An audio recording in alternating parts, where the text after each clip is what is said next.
Bien, perfecto. Nuestro querido amigo Elber Ferraresi, que tantas cosas lindas nos traen todas las semanas. Los jueves, el vivero de Elber nos enseña, por ejemplo, hoy esto. Hola, buen día, Elber. Muy buenos días, Breckman. Buenos días, mi querido país. Hoy vamos a hablar de una planta, le vamos a dedicar este tiempo a una planta interesante. Interesante para colocar en macetas, interesante para colocar en jardines, interesante también para espacios públicos. Hoy vamos a hablar de la Europsis. Europsis, en este caso, Chrysanthemoides. Es una, o margarita amarilla, es el nombre común. Este género, Europsis, también cuenta con otras especies, por ejemplo, la especie Pectinatus, que sus hojas son de color gris. También es una planta muy valorada por su ornamentación. La Europsis es una planta arbustiva. En este caso vamos a ver que sus tallos son herbáceos. Luego de un año o dos de plantadas, sus tallos comienzan a lignificarse, se comienzan a transformar en ramas con leño. Es una planta que es muy floribunda y además interesante porque florece en otoño y en invierno. Es muy rústica, decíamos, a las bajas temperaturas y a los lugares donde se van a plantar. En macetas es recomendable que no sea inferior a 30 centímetros de diámetro y 40 centímetros de profundidad, porque es una planta que puede llegar al 1,50 m de alto y tener aproximadamente 80 centímetros de radio, es decir, que ocupa un muy buen lugar.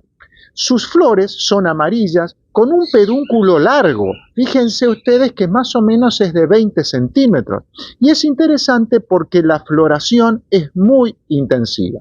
El sustrato, por ejemplo, en macetas, es bueno que sea suelto y es bueno que permita la permeabilidad del agua en exceso. Podríamos decir que un sustrato en una maceta, alternar, por ejemplo, 8 partes de materia orgánica bien descompuesta, bien suelta, una parte del lombricompuesto, que es el que le va a agregar microorganismos al suelo para que la planta pueda absorberlos mejor, y los nutrientes, y una parte de perlita. La perlita lo que hace también es que el sustrato en una maceta sea suelto y de esa manera pueda drenar el agua que tenga de más. Si la vamos a plantar en el suelo, es bueno hacer un hoyo un poquito más grande, 30 por 30 más o menos de centímetros de diámetro y de profundidad, para agregarle allí materia orgánica y en lo posible unos 100-200 gramos, por ejemplo, de lombricompuesto húmedo. Colocado en el suelo es una mata muy bonita, inclusive en lugares, por ejemplo, al lado de una pared, a pleno sol. Es interesante colocarlas a pleno sol.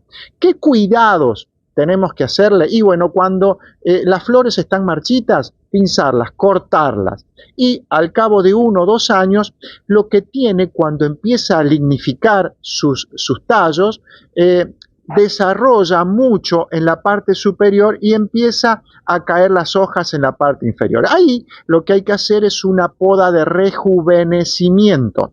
Esa poda es directamente, porque aquí tenemos, ustedes observan, trajimos la tijera de podar, esa poda al cabo de 1 año, de 2, si crecen demasiado, hacerlas a 30 centímetros del suelo. Directamente, una poda muy rigurosa.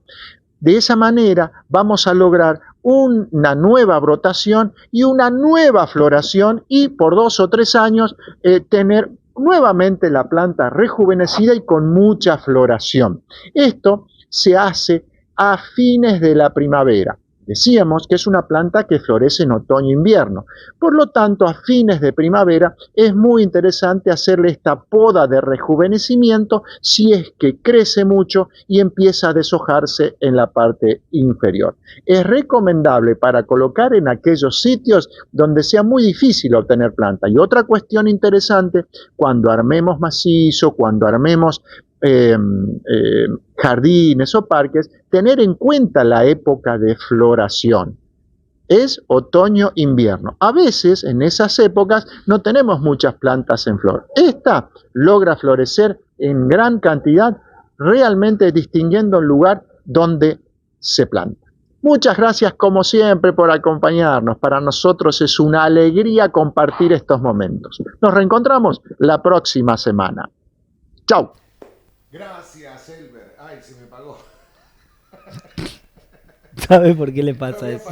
Por culpa tuya, lo apagué. Ahí está. No. ¿Cómo le va? Bueno, gracias, Elber. Te mandamos un beso grande. Excelente. Tenía el micrófono apagado. Pido